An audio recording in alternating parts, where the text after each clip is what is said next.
For decades, the world has known Jimmy Swaggart Ministries, JSM, and Sun Life Broadcasting Network, SBN, as a family-driven empire, founded on the fiery sermons, passionate gospel music, and relentless televangelism of Jimmy Swaggart. The ministry has become one of the most recognizable Christian networks in the world. From Baton Rouge to Brazil, from Africa to Asia, Jimmy's voice thundered through television sets, radios, and crusades, declaring the message of the cross. But behind the fiery preaching and the powerful music, there has always been something else, a carefully oiled machine, a media empire that requires far more than one man standing at a pulpit. And after Jimmy's passing, the big question echoing across the gospel world is, who will inherit the mantle of leadership at JSM? Most people automatically point to Donnie Swaggart, Jimmy's only son.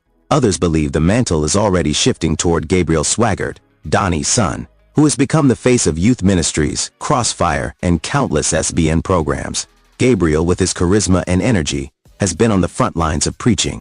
But there's another name, one that the public doesn't often hear, but one that insiders whisper about. A name that, according to many, may hold the real power behind JSM and SBN's survival. That name is Matthew Swaggart. Who is Matthew Swaggart? Most viewers of Sun Life Broadcasting Network know Gabriel. He's everywhere, hosting Generation of the Cross, leading services, appearing side by side with Donnie, Francis, and even Jimmy in the past. Gabriel's visibility makes him the obvious successor in the eyes of the public.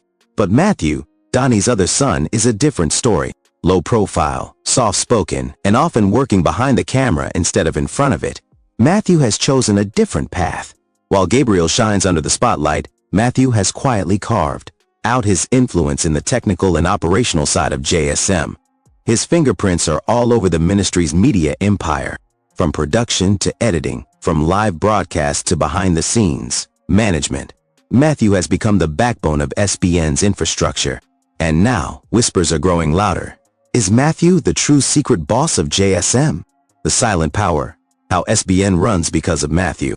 If you've ever watched SBN, you'll notice its professional quality. Unlike many small ministries that struggle with amateur sound, shaky cameras, or poor graphics, SBN runs like a world-class network. Multi-camera angles, polished editing, flawless live streaming, global satellite coverage. These aren't accidents. Insiders know that this is largely because of Matthew's work. While Gabriel might carry the microphone, Matthew carries the cables, the production room, the graphics, the technical team, the digital transitions, the editing suites, and the broadcast schedules. Without this infrastructure, Gabriel's sermons would never reach millions worldwide. In fact, some longtime staffers have been overheard saying, Gabriel brings the fire, but Matthew makes sure the fire is seen. Without Matthew, the cameras don't roll, the broadcasts don't air, and SBN doesn't shine. This has given rise to a controversial question. If Matthew is already running the machinery of JSM, why not let him run the whole thing? Donnie's silence. Why hasn't he taken over? Another reason people are looking toward Matthew is the silence of Donnie Swaggart. Everyone expected Donnie to step forward after Jimmy's passing, to claim the pulpit fully and establish himself as the clear successor. But Donnie has hesitated. His leadership style is different from his father's, less aggressive, less magnetic, more reliant on the legacy rather than forging new ground. While Donnie continues to preach and appear regularly, he hasn't made the kind of decisive leadership moves that people expect in a moment of succession. This vacuum has created space for speculation. If Donnie isn't claiming the throne, then who will? Gabriel seems like the natural heir, but his role is more pastoral and youth-focused. The machinery of the ministry, the business side, the production side, the technical side, is in Matthew's hands. That's why many whisper that the ministry has already, in a sense, shifted to Matthew's leadership. The hidden boss theory. For years, churches and ministries have had visible leaders and hidden leaders. The person who speaks is not always the one who runs things. In politics, entertainment, and religion, it is often the people behind the curtain who make the most critical decisions. And in JSM, many believe Matthew is that person. Think about it. Gabriel may be the face of SBN, but who ensures the broadcast runs flawlessly? Donnie may be the voice of the Swaggart legacy, but who handles the technical empire that beams that voice to the world? Francis may still wield influence on her show, but who guarantees her program airs on time and in sync across continents? The answer, again and again, circles back to Matthew.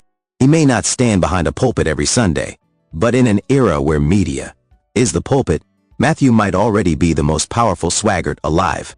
Why people think Matthew might take over? Let's break down the reasons why speculation around Matthew inheriting JSM is growing. Control of SBN's infrastructure. Whoever controls the broadcast controls the message, and Matthew already has that control. Donnie's hesitation. With Donnie not aggressively pushing himself forward as the new leader, people naturally look elsewhere. Gabriel's spotlight dependency. Gabriel shines only because SBN functions perfectly. If SBN falters, Gabriel's influence collapses. And who ensures it doesn't falter? Matthew. Generational shift. The public face of JSM is younger now. But for a new generation, the real battle is not just preaching, it's technology, media, and digital expansion. Matthew is perfectly positioned for this. The staff's respect. Insiders respect Matthew's technical genius. To many within JSM, he already feels like the quiet leader. Conflict on the horizon? Of course, this raises a dangerous question. Will there be conflict between Gabriel and Matthew? The two brothers have very different personalities. Gabriel is charismatic, outgoing, and thrives in the spotlight. Matthew is quiet, behind the scenes, and thrives in control of operations. What happens if the ministry reaches a point where a clear successor must be chosen? Some believe Gabriel will naturally step forward, given his years of preaching and leadership. But others warn that without Matthew's blessing, the ministry could face internal cracks, because the power of media lies with him. Could this lead to a family clash? Could the Swaggart empire fracture between the preacher and the producer?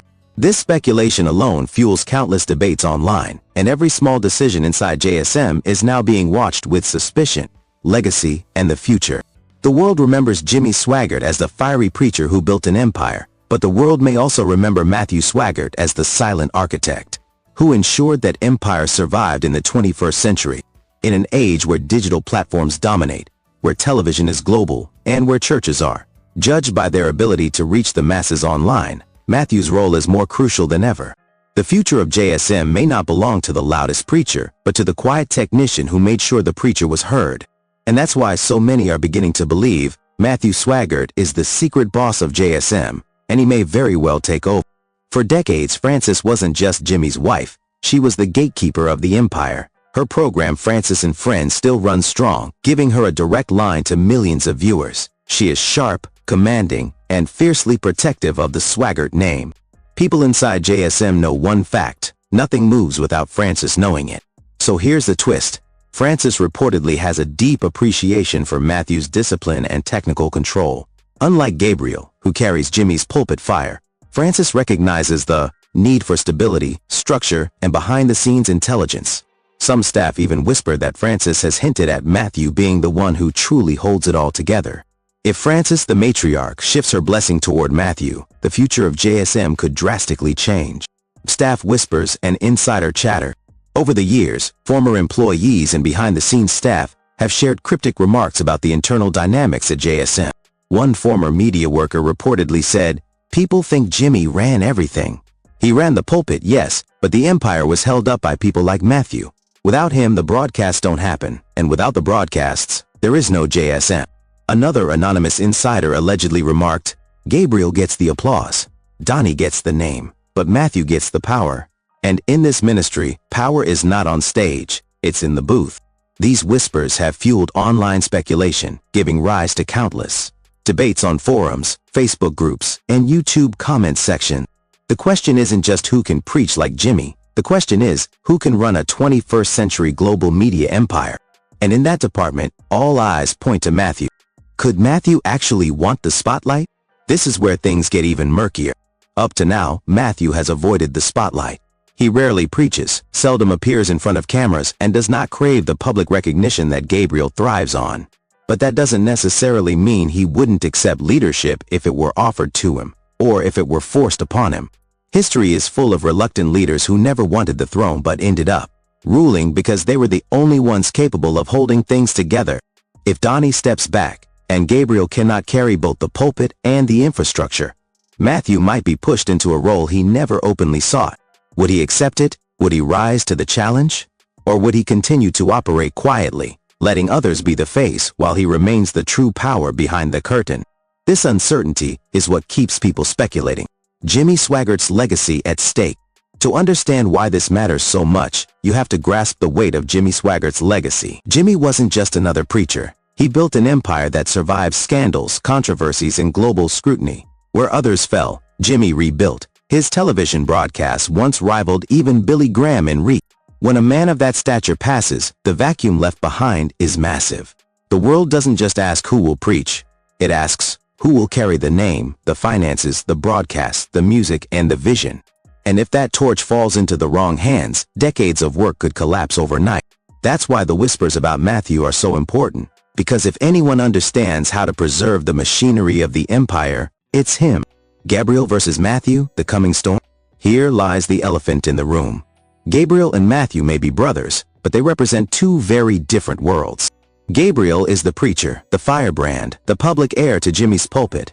His power comes from charisma, visibility, and audience connection. Matthew is the architect, the engineer, the silent strategist. His power comes from control, structure, and execution. For now, they complement each other. But what happens if JSM needs a singular leader? What happens if decisions must be made about finances, expansion, or new leadership structures? Some speculate it could ignite a storm, a battle not of personalities, but of visions. Will JSM become more about preaching and revival under Gabriel, or more about global broadcast and media domination under Matthew? Only time will tell. The internet weighs in. If you dive into YouTube comments, Facebook posts, and Christian discussion boards, you'll see how divided people already are. Gabriel is the clear heir. He carries Jimmy's spirit. Gabriel without Matthew is nothing. If Matthew pulled the plug, SBN dies in one day. Donnie is silent. Francis is aging. It's Matthew who really has control the day. Matthew steps forward. The world will see who's really been holding the strings. This online chatter itself has created a snowball effect. The more people talk, the more attention shifts away from Gabriel and